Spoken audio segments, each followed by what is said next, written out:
Good morning po. Tayo po'y mag-aral ng salita ng Diyos. The Book of Romans chapter 5 verse 2. Sa pamamagitan ng pagsampalataya kay Hesukristo, tinamasa natin ang kagandahang loob ng Diyos at tayo'y nagagalak dahil sa pag-asang tayo'y makakabahagi sa kanyang kaluwalhatian. By grace through faith. Bakit ang hirap magbagong totoo ng isang tao? Alam niyo po, realidad po yung katotohanan na Diyos lang ang makakapagbago sa isang tao kung lalapit itong taong ito sa kanya ng may pananampalataya. So, siguro marami tayong tanong, ibig sabihin ba niyan, Pastor, yung mga taong walang pananampalataya, hindi nila mararanasan yung totoong pagbabago sa kanilang buhay? Well, ang Biblia po ang nagsasabi niyan. Makikita nyo sa John chapter 3 verse 16.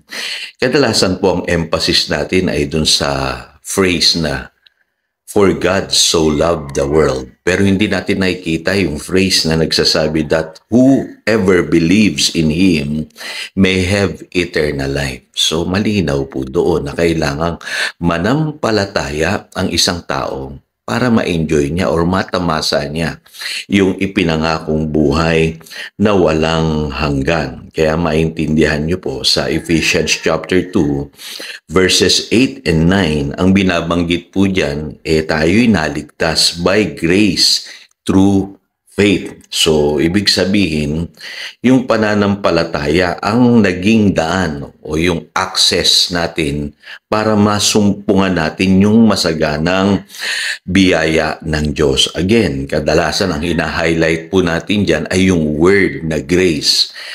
Pero makikita nyo po doon sa Romans chapter 5 verse 2, binabanggit kaya nila natamasa yung kagandahang loob ng Diyos, yung mga mananampalataya nung una, katulad ni Apostle Paul. Malinaw po dito ay dahil sa pagsampalataya nila sa Panginoong Hesukristo. Kaya may role po talagang malaki ang pananampalataya sa buhay ng isang tao. Hindi mababago ang buhay ng isang tao na hindi nananampalataya sa Diyos. Kaya malinaw po sabi sa Hebrews 11:6, without faith, it is impossible to please God. Huwag natin lalagpasan yung katotohanan na yun. Kailangan talagang totoong manampalataya ang isang tao para maranasan niya yung pagbabago. Ngayon mapapansin nyo, doon po sa aklat ng Lucas, chapter 4, verses 24 to 27, may explanation po dyan ng Panginoong Yesus. Ang sabi niya, there were many widows in Israel nung panahon po ni Elijah. Pero mapapansin nyo, si Elijah ay pinadala lamang ng Diyos doon sa widow sa Sarephat. So, kita po ninyo, hindi lahat ng widow nung panahon na yun pinagpala. Maliban lang doon sa widow na nasa Sarephat. At ang sabi diyan, there were many lepers in Israel in the time of Elisha, nung panahon naman ni Elisha. Yet not one of them was cleansed, only Naaman the Syrian. Kita ninyo, ang pinagaling lamang nung panahon na yon ay yung pong si Naaman. Kaya mapapansin nyo, doon sa Mark chapter 6 verse 5 and 6, tinalakay natin to na ang sabi dyan, ang ating Panginoong Hesus mismo, He could not do any miracles there sa sarili niyang bayan except lay His hands on a few sick people and healed them. Sabi dyan, He was amazed at their lack of faith. Ang linaw-linaw po. Yung kawalan ng pananampalataya ang dahilan kung bakit maraming tao ang hindi nabago ang buhay doon mismo sa sariling bayan ng ating Panginoong Hesus.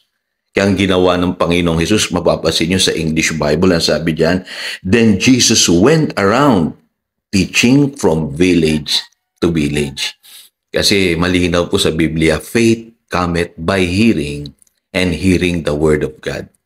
Alam ng Panginoong Hesus ang problema ng tao, kawalan ng pananampalataya. Kaya ng dahilan kung bakit po maraming hindi nakakapagbago ng totoo sa panahon natin ngayon. Maging ang miracle of new birth, ang born again experience, para lamang yan sa mga taong sumampalataya. Kasi malinaw po sa Ephesians chapter 2 verse 1, sabi, tayo'y patay sa ating mga kasalanan.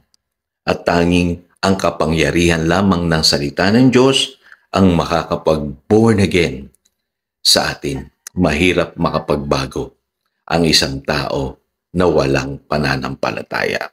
Ano po? Kailangan natin ang salita ng Diyos para magkaroon tayo ng pananampalataya at sa pamamagitan niyan, maa-access natin ngayon ang masaganang biyaya ng Diyos. So I hope nasagot ko yung katanungan ng marami. Bakit ang hirap magbago ng buhay ng isang tao?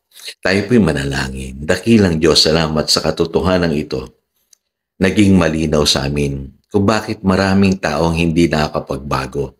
Because maa-access lamang namin ang iyong grace o kagandahang loob sa pamamagitan ng totoong pananampalataya. At salamat, Panginoon, ngayon naintindihan na namin na napakasagana pala ng mga biyayang inilaan mo sa iyong mga anak. At ito po ay available through faith. By grace, through faith. Salamat, Panginoon, sa mga katotohanan ito. Purihin ka. In Jesus' name, Amen. Again, ito si Pastor Jojo nagpapaalala upang daluyan tayo ng pagpapala, manatili tayo sa kanyang salita. Good morning.